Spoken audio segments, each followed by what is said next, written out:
Hello. चलिए आज एक ऐसी शख्सियत की कहानी सुनते हैं। एक ऐसे लड़के की जो रामेश्वरम के एक छोटे से द्वीप से निकला और अपने सपनों की आग से उसने पूरे देश का आसमान रोशन कर दिया। एक न्यूज़पेपर बॉय से इंडिया के मिसाइल मैन और फिर प्रेसिडेंट तक का सफर। जी हां, ये कहानी है डॉक्टर एपीजे अब्दुल कलाम की। तो चलिए इसी पावरफुल कोट के साथ आगे बढ़ते हैं। पता है, ये एक लाइन डॉक्टर कलाम की पूरी जिंदगी का निचोड़ है। एक ऐसी लाइफ जो सपने देखने और फिर उन्हें सच करने की जिद से, उस आग से हमेशा रोशन रही। तो ये कहानी शुरू होती है साल 1931 में। जगह तमिलनाडु का एक शांत सा द्वीप रामेश्वरम। यहीं एक नाविक के घर में एक बच्चे का जन्म हुआ, अबुल पकीर जैनुलब्दीन अब्दुल कलाम। देखिए, घर में पैसे तो ज्यादा नहीं थे, लेकिन संस्कारों की कोई कमी नहीं थी। वही छोटा सा लड़का कलाम सुबह सुबह उठकर अखबार बांटता था। क्यों? ताकि अपने पढ़ाई का खर्चा निकाल सके। उसकी असली दिलचस्पी थी मैथमेटिक्स और साइंस में। और रात को जब सब सो जाते थे, वो तारों को देखता था और बस एक ही सपना बुनता था, आसमान को छूने का। अब आते हैं उनकी लाइफ के पहले बड़े टर्निंग पॉइंट पर। एक ऐसी चुनौती, एक ऐसा मोमेंट जो उन्हें तोड़ भी सकता था, लेकिन उसने किया आखिर क्या? उनकी जिंदगी की दिशा ही बदल दी। मद्रास इंस्टीट्यूट ऑफ टेक्नोलॉजी से एरोनॉटिकल इंजीनियरिंग की पढ़ाई पूरी हुई और इसके बाद सपना बस एक ही था, बस एक, फाइटर पायलट बनना है और आसमान में उड़ना है। लेकिन कहते हैं ना, किस्मत के प्लान कुछ और ही थे।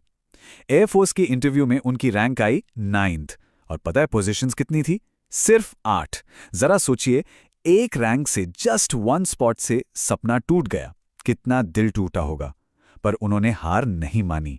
इनफैक्ट उनकी असली उड़ान तो यहीं से शुरू हुई। उन्हें मौका मिला इसरो में, यानी इंडियन स्पेस रिसर्च ऑर्गेनाइजेशन। और मिशन था इंडिया का पहला सैटेलाइट लॉन्च व्हीकल SLV-3 बनाना। 1979 पहली कोशिश फेल। रॉकेट सीधा समुद्र में जा गिरा।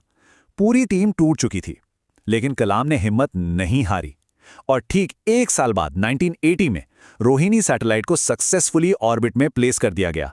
ये इंडिया की स्पेस जर्नी का एक हिस्टोरिक मोमेंट था। उस पहली फेलियर के बाद उनके लीडर प्रोफ सतीश धवन पूरी टीम के सामने आए और पता है क्या कहा? उन्होंने कहा, ये असफलता ये मेरी है, लेकिन सफलता तुम्हारी होगी। फिर से कोशिश करो। बस इस एक बात ने डॉक्टर कलाम के अंदर के लीडर को हमेशा के लिए बदल दिया। इसरो की उस हिस्टोरिक सक्सेस के बाद डॉक्टर कलाम को DRDO में एक बहुत बड़ी जिम्मेदारी सौंपी गई। एक ऐसा काम जिससे देश का नसीब बदल सकता था, इंडिया को डिफेंस टेक्नोलॉजी में आत्मनिर्भर बनाना। उन्होंने लीड किया integrated guided missile development programme. इस प्रोग्राम ने इंडिया को डिफेंस के मामले में कंप्लीटली सेल्फ रिलायंट बना दिया और हमें उन गिने चुने देशों की लाइन में लाकर खड़ा कर दिया जिनके पास ये टेक्नोलॉजी थी। और इसी प्रोग्राम से निकली हमारी 5 शक्तिशाली मिसाइल्स, पृथ्वी, अग्नि, त्रिशूल, नाग और आकाश। और हां, यहीं से डॉक्टर कलाम बन गए the missile man of India. उनकी लीडरशिप का फंडा ना बहुत सिंपल था। जब भी कोई प्रोजेक्ट फेल होता, वो कहते, ये मेरी जिम्मेदारी है। और जब सक्सेस मिलती तो पूरा का पूरा क्रेडिट जाता था उनकी टीम को। अब आप ही बताइए, ऐसे लीडर के साथ कौन काम नहीं करना चाहेगा? लेकिन डॉक्टर कलाम सिर्फ एक साइंटिस्ट नहीं थे, वो एक थिंकर थे, एक लीडर थे और इंडिया के प्रेसिडेंट भी बने। उनकी लेगेसी, उनकी विरासत, उनकी मिसाइल से कहीं कहीं ज्यादा बड़ी है। और उनका सबसे बड़ा सपना, वो था इंडिया विजन 2020। ये बेसिकली एक रोड मैप था, एक प्लान कि कैसे साइंस, एजुकेशन और अच्छी लीडरशिप के दम पर इंडिया को 2020 तक एक डेवलप्ड नेशन बनाया जा सकता है। और वो चाहते थे कि इस सपने को सबसे ज्यादा ताकत देश के युवा दें। इतनी ऊंचाइयों पर पहुंचने के बाद भी उनकी लाइफ आश्चर्यजनक रूप से सिंपल थी। उन्होंने शादी नहीं की, पूरी जिंदगी देश की सेवा में लगा दी। उनके शौक क्या थे? किताबें पढ़ना, वीणा बजाना और हां, बच्चों से मिलना और उन्हें इंस्पायर करना। शायद यही उन्हें सबसे ज्यादा पसंद था। तो डॉक्टर कलाम की इस एक्स्ट्राऑर्डिनरी लाइफ से हम सब क्या सीख सकते हैं? चलिए उनकी जिंदगी से निकले जीत के 5 सूत्र या 5 मंत्रास को समझते हैं। पहला मंत्रा, गरीबी एक स्टार्टिंग पॉइंट हो सकती है, लेकिन बैरियर बिल्कुल नहीं। बस याद कीजिए, रामेश्वरम में अखबार बांटने वाला वो छोटा सा लड़का अपनी मेहनत और लगन से देश के सबसे बड़े पद तक पहुंचा। इससे साबित होता है कि हमारी परिस्थितियां नहीं, हमारे इरादे हमें डिफाइन करते हैं।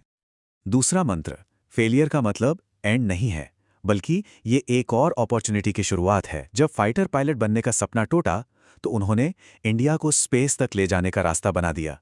जब SLV-3 फेल हुआ तो उसी नाकामी ने आगे की हिस्टोरिक सक्सेस की नींव रखी। तीसरा मंत्र, हार्डवर्क, डिसिप्लिन और पेशेंस।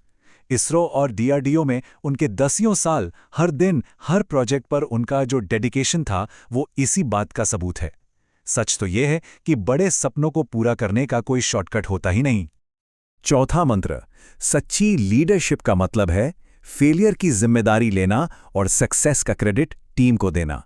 प्रोफेसर सतीश धवन से सीखी ये बात उनकी लीडरशिप का कोर प्रिंसिपल बन गई और इसी प्रिंसिपल ने उनकी टीम्स को हमेशा इंस्पायर किया। और पांचवां और सबसे जरूरी मंत्र, खुद पर विश्वास, सेल्फ बिलीफ।